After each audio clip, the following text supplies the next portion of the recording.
The bullet was meant for him, but she stepped in front. A 23-year-old housemaid from Atlanta threw herself between death and the most dangerous man in Seoul. What happened next would shake the foundations of Korea's most ruthless crime family and prove that sometimes the greatest power comes from the most unexpected places. They said Min Jae-kang was born without a heart. The third son of the Kang crime syndicate had earned his reputation with cold precision. No mercy, no emotion, no weakness. While his older brothers fought for their father's approval with brutality and spectacle, Min Jae operated in the shadows, turning the family's underground casino operations into an empire worth billions of won. He didn't need to raise his voice. One look from those dark eyes could make grown men confess to crimes they didn't commit. Amara Johnson was the opposite of everything Min Jae represented. She'd come to Seoul 3 years ago with nothing but the expired tourist visa and a dream that had long since died. The teaching position she'd been promised never materialized. The modeling agency that recruited her online turned out to be a scam. Now she cleaned the luxury penthouses of Gangnam's elite, sending every spare one back to her grandmother in Atlanta, who was fighting stage 4 cancer. She was invisible to people like Min Jae, just another foreign worker scrubbing their marble floors. Until the night everything changed. Before we continue with this story, I want to know something. Where in the world are you watching this from right now? Are you tuning in from Seoul, Atlanta, Lagos, London? Drop your city in the comments because this story about 2 worlds colliding is reaching people across every border, and I love seeing where you all are. And if you're new here, welcome to the channel where we dive deep into stories about love, loyalty, and the lines people cross for both. It was supposed to be a routine cleaning job. Amara had been assigned to the penthouse in Cheongdam-dong by her agency 3 months earlier. The instructions were simple. Come Tuesday and Friday evenings after 10 p.m, clean everything, touch nothing personal, and never ever ask questions about the owner. The first time she'd seen Min Jae, he was standing by the floor-to-ceiling windows, smoking a cigarette and watching the city lights below. He hadn't acknowledged her presence, hadn't even turned around. She'd cleaned around him like he was just another piece of expensive furniture. This was fine by Amara. Invisible was safe. Invisible meant she could work, get paid, and avoid the complications that came with being noticed in a city where she had no legal protections. But Min Jae had noticed her. He noticed everything. He noticed how she always arrived exactly 15 minutes early, how she treated his things with careful respect, even though she probably earned in a month what he spent on a single dinner. He noticed the medical textbooks in English she kept in her cleaning supply bag, how she'd study during her brief breaks, mouthing complex terminology in the silent apartment. He noticed the fading bruise on her wrist that she tried to cover with her sleeve, courtesy of a landlord who thought foreign workers had no right to complain about mold or broken locks. Min Jae told himself he didn't care. Caring was a liability in his world, but something about her quiet dignity, the way she moved through his space without wanting anything from him, without fear or artificial friendliness, it intrigued him. The first time he spoke to her directly was on a Friday night in July. "You're studying medicine," he said in English, startling her as she was cleaning his office. His English was perfect, barely accented. Amara straightened, clutching her dustcloth. "I was. Before I came here, I couldn't finish." "Why?" She hesitated. People like him didn't really want answers. They just wanted to hear themselves ask questions. But something in his expression seemed genuinely curious. "My grandmother got sick. The bills. I had to make a choice. I was going to go back and finish once I saved enough, but..." She trailed off, the math of her situation too depressing to speak aloud. At the rate she was going, her grandmother would be gone long before Amara saved enough to return. Min Jae had simply nodded and returned to his paperwork. Amara thought that was the end of it. She didn't know that the next day, Min Jae had one of his people look into her situation. Didn't know that he'd learned about her expired visa, her grandmother's stage 4 diagnosis, the $47,000 in medical debt that was crushing what was left of her family. She definitely didn't know that Min Jae had, for the first time in years, felt something uncomfortably close to sympathy. Over the following weeks, their brief exchanges grew slightly longer. He'd ask about her day. She'd answer honestly, without the desperate cheerfulness other employees used around him. There was something refreshing about her directness. One evening, she found an envelope on the kitchen counter with her name written in neat Hangul. Inside was 3 months' salary in cash. She'd found him in his office immediately. "I can't accept this." "Why not?" "Because I didn't earn it. I don't take charity." Min-jae had looked up from his laptop, something almost like amusement in his eyes. "It's not charity. Consider it a bonus for honesty. Everyone around me lies constantly. You don't. That has value." "I still can't." "Your grandmother's treatment costs approximately $47,000 USD. At your current salary, working 3 jobs, you'll have that saved in approximately 8 years. Your grandmother's prognosis gives her perhaps 18 months. His voice was matter-of-fact, not cruel, just stating mathematics. "Take the money. Send it home. Keep cleaning my apartment. We don't need to discuss it again." Amara had stood there, the envelope trembling in her hands, tears streaming down her face. She'd left without taking it, pride warring with desperate need. The envelope was still there the next week. And the week after that. She finally took it on the 4th week, along with a handwritten note she'd left that simply said, "Thank you. I'll find a way to repay you." Min-jae had read the note and done something he rarely did. He'd smiled. What Min-jae didn't tell Amara was that his gift had made her a person of interest. In his world, every action had consequences. His accountants noticed the withdrawal. His older brother Tae-yang, always looking for weaknesses to exploit, heard whispers about the foreign cleaning woman who'd caught Min-jae's attention. "Getting soft, little brother?" Tae-yang had asked during a family dinner at their father's compound. "Throwing money at strays now?" Min-jae had kept his expression neutral. "It's my money. I'll throw it where I want." Father built this family on strength, not sentiment. You give that girl money today, tomorrow she's asking for a visa. Next month she's selling stories to journalists about the Kang family operations. She won't. You can't possibly know that. I know people. It's why my operations are profitable, and yours require constant bailouts from Father's reserves. The insult had landed perfectly. Tae-yang's jaw had tightened, but he'd said nothing more. Their father, the aging patriarch Dongmin Kang, had watched the exchange with calculating eyes. After dinner, Dongmin had called Min-jae to his private office. "This girl, the American, she means something to you." It wasn't a question. Min-jae chose his words carefully.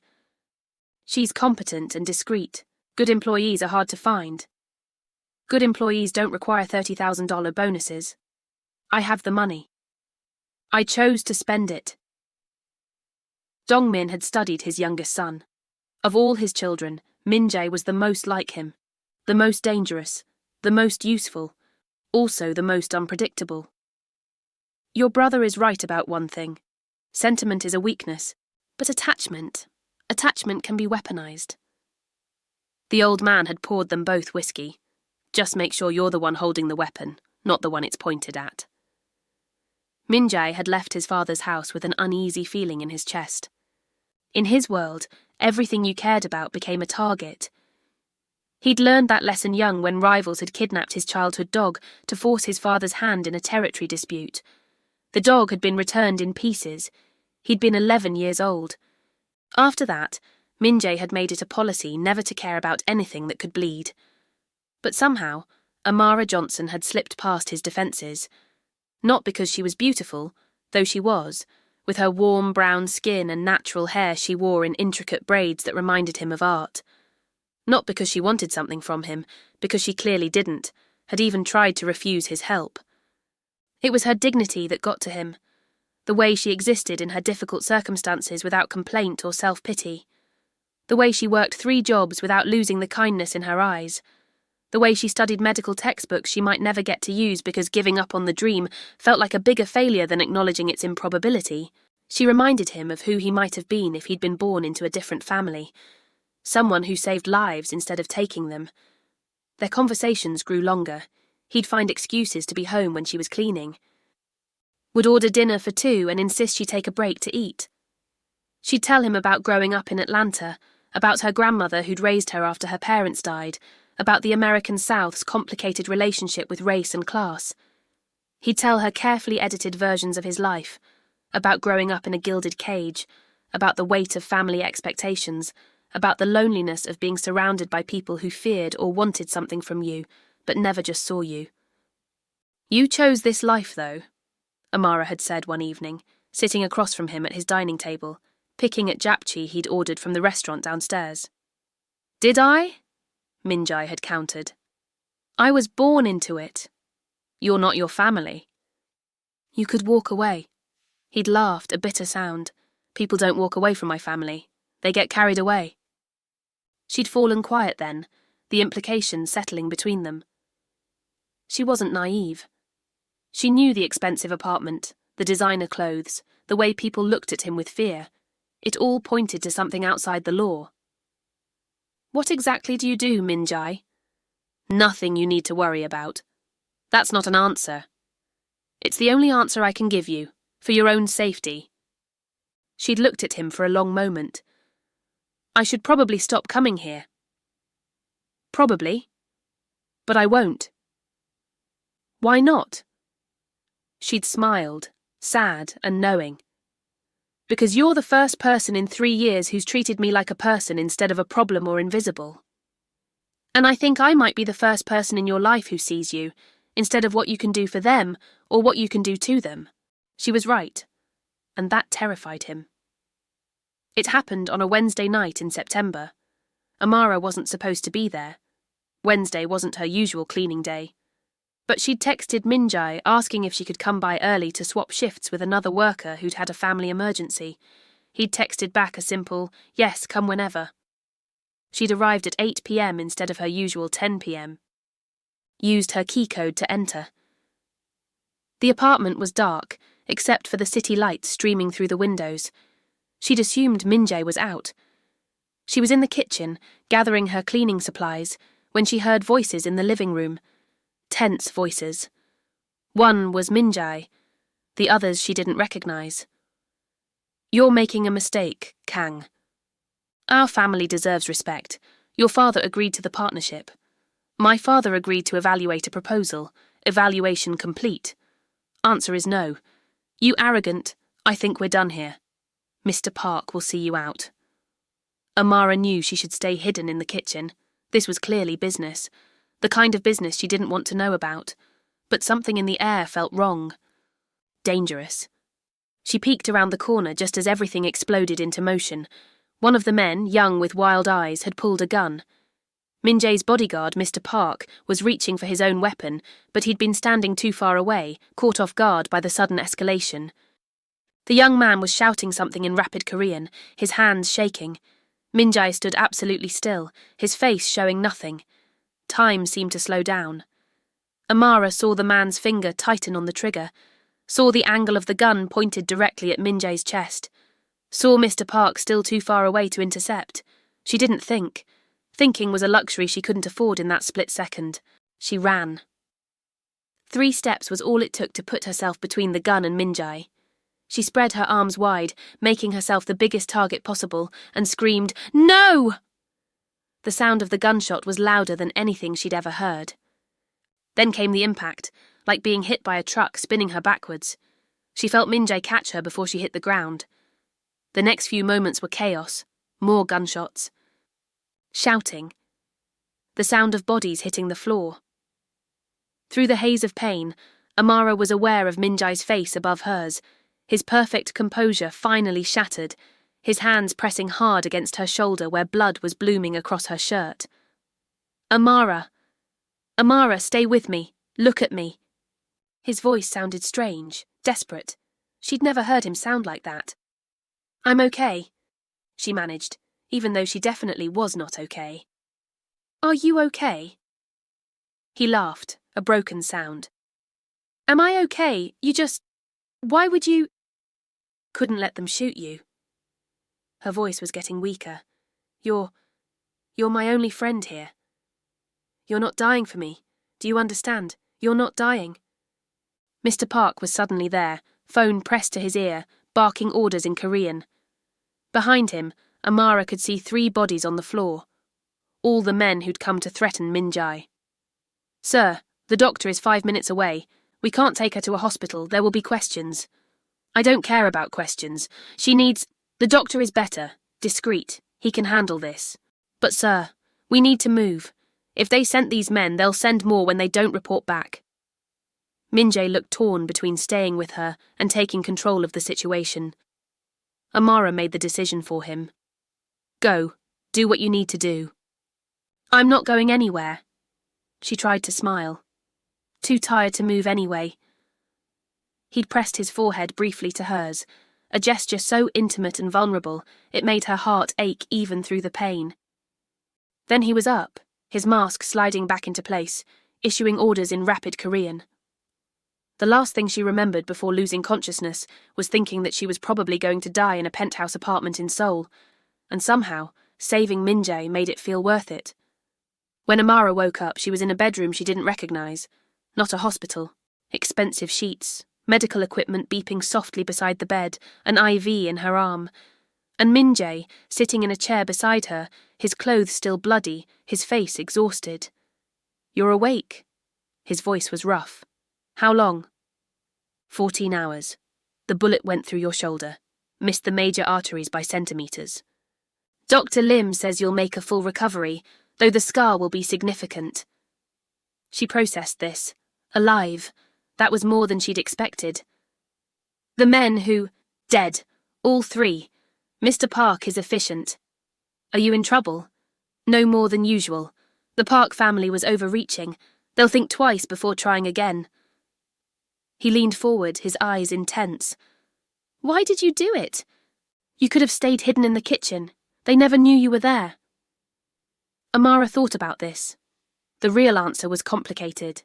She barely knew this man beyond their brief conversations, beyond the fact that he'd helped her grandmother, beyond the strange connection she felt when they talked. But she'd thrown herself in front of a bullet for him without hesitation. "I told you, you're my friend." People don't take bullets for friends. I do, apparently. That's insane. Probably. She tried to shift and gasped at the pain. Min-jae was immediately on his feet, adjusting her pillows, checking her IV.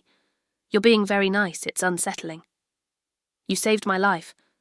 "So we're even? For the money you gave me?" "We're not even. We'll never be even." He sat back down, running his hands through his hair in frustration. "You shouldn't have been there. It's my fault. I should have told you not to come." "Then you'd be dead." "Then you wouldn't be hurt." "I'd rather be hurt than have you be dead." He looked at her for a long moment. "Why?" She wanted to say something flip, something to lighten the heavy intensity of the moment, but she was too tired for anything but honesty. "Because the world has enough violence and death. And you, underneath everything, you're not as cold as you pretend to be. You gave me money when you didn't have to. You talk to me like I matter. You—" She trailed off, embarrassed. "This is probably the pain medication talking." "It's not." He took her hand carefully, mindful of the IV. "I don't know what this is, between us. But after tonight, I know I can't let you go back to cleaning apartments and working 3 jobs and being invisible. If you're feeling this story right now, if you're invested in what happens between Amara and Min-jae, do me a favour and hit that subscribe button, because what happens next is going to challenge everything they think they know about loyalty, family, and where you really belong. Drop a comment telling me what you think Min-jae should do next. Can someone from his world ever really be with someone from hers? Let me know your thoughts. Min-jae's declaration changed everything and nothing. Amara recovered in his penthouse, attended by Dr. Lim, who asked no questions and provided excellent care. Min-jae moved her into the guest bedroom, hired round-the-clock nurses, and made sure she had everything she needed. He also made it clear she would not be returning to her previous life. "I've paid off your visa issues. You're legal now. I've also paid off your grandmother's medical debts in full and arranged for her to have the best oncologists in Atlanta." Amara had stared at him from her bed, overwhelmed. "Min-jae, I can't let you— You took a bullet for me. I can ensure you and your grandmother are taken care of. These aren't comparable sacrifices, but they're what I can offer." "Why are you doing this?" He'd sat on the edge of her bed, more vulnerable than she'd ever seen him. Because when I thought you might die, when I was holding you and watching your blood soak through my fingers, I realized something. I've spent my entire life trying not to care about anyone. Caring is weakness in my world. But you made me care anyway, and I'm not sorry about it.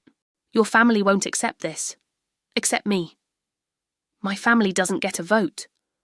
But his family very much thought they did. Tae-yang came to visit 3 days after the shooting, brushing past the guards Min-jae had stationed at his apartment. The foreign girl, the one who took the bullet.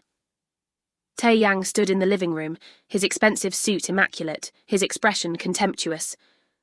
Father wants to meet her. No.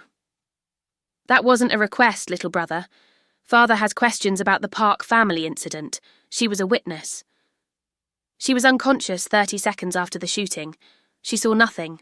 Still, family business requires family discretion. Tae-yang's smile was sharp. We need to make sure she understands the importance of silence.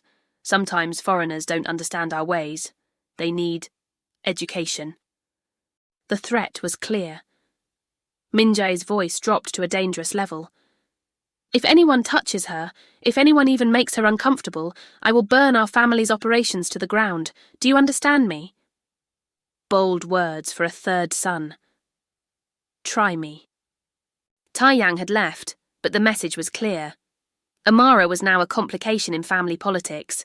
The fact that she was foreign, black, poor, and had somehow earned Min-jae's protection made her an anomaly in their world.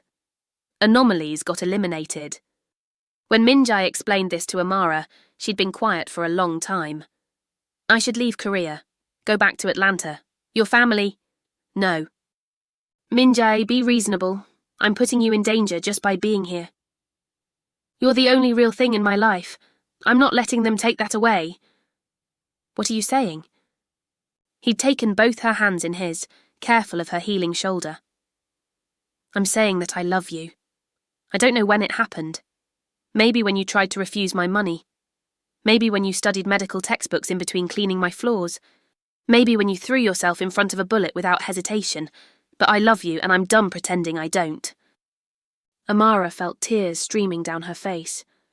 This is crazy. We're from completely different worlds. Your family will never accept me. The Korean community will judge you. My family... She laughed through her tears. My grandmother is going to lose her mind when I tell her I fell in love with a Korean gangster. Does she know you're in love with me? I didn't say... She stopped, meeting his eyes. Yes, I love you too. Even though it's insane and complicated and probably impossible. I've built an empire on making impossible things happen.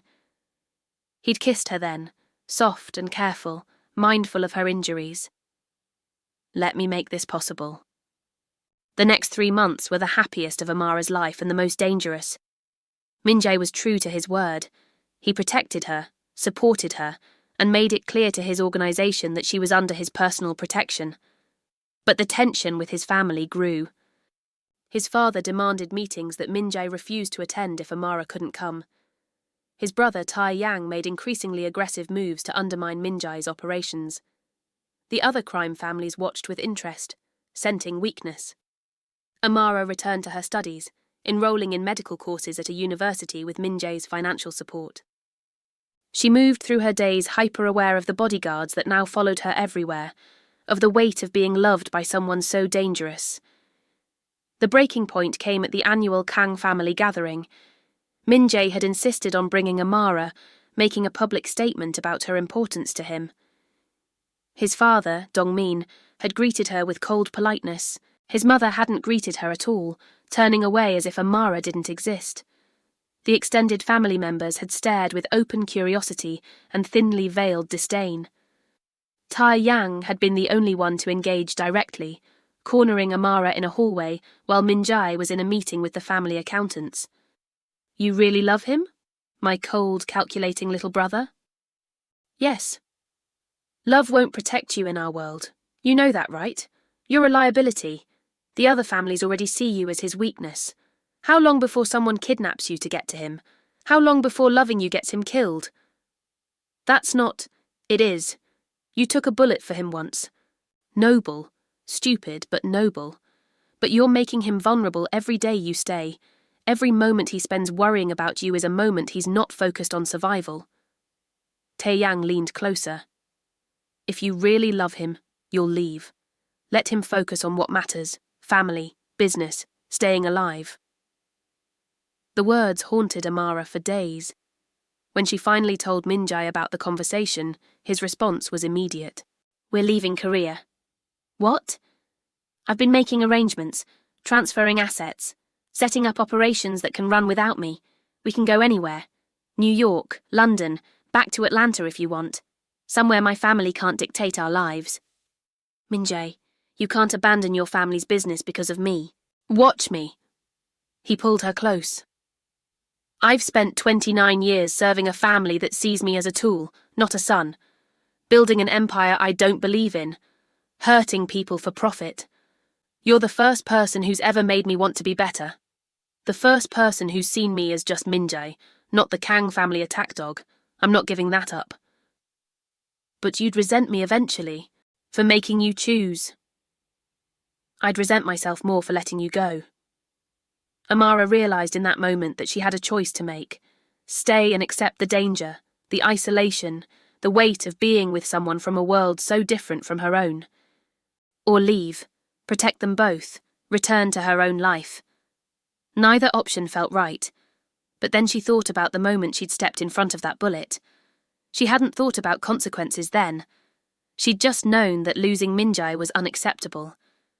She felt the same way now. Okay, let's go. Let's start over somewhere new. They planned to leave in 2 weeks. Min-jae made arrangements quietly, liquidating assets, transferring money to overseas accounts, preparing to walk away from everything he'd built. But his family found out. The call came at 3 a.m. Dongmin's voice on the line, cold and final. Come to the compound. Alone. Now. I'm not leaving Amara unprotected. Bring her then. This involves her too. They'd arrived at dawn, the Kang family compound looking like a fortress in the grey morning light. The entire family was assembled in the main hall. Min-jae's parents, his brothers, aunts, uncles, cousins, all the people who controlled Korea's underground economy.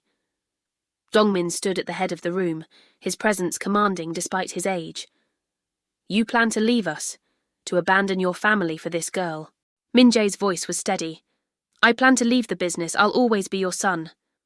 In our world, those things are the same. If you walk away from everything, including your share of the family assets, your protection, your name. I understand. Dongmin turned to Amara. And you? You think taking one bullet makes you worthy of my son? You think your sacrifice somehow earns you a place in our world? Amara felt every eye in the room on her. She could feel Min-jae tense beside her, ready to defend her. But this was her moment to speak. No, sir. I don't think I'm worthy of your world. I don't want to be part of your world. I just want to be with Min-jae, the man he is when he's not being what you all need him to be. And you think he can just stop being who he is? Stop being a Kang? I think he can choose who he wants to become. Silence fell across the room. Then Tae-yang laughed, a harsh sound. This is pathetic. Father, let them go, they're weak. Sentiment will kill them within a year. But it was Min-jae's mother who spoke next, her voice quiet but clear. I think they should go. Everyone turned to stare at her. She'd barely spoken during any family gathering. She continued, looking at her husband. You built this family on blood and fear, made our sons into weapons. But look at Min-jae. For the first time he looks alive, because of her. She gestured to Amara.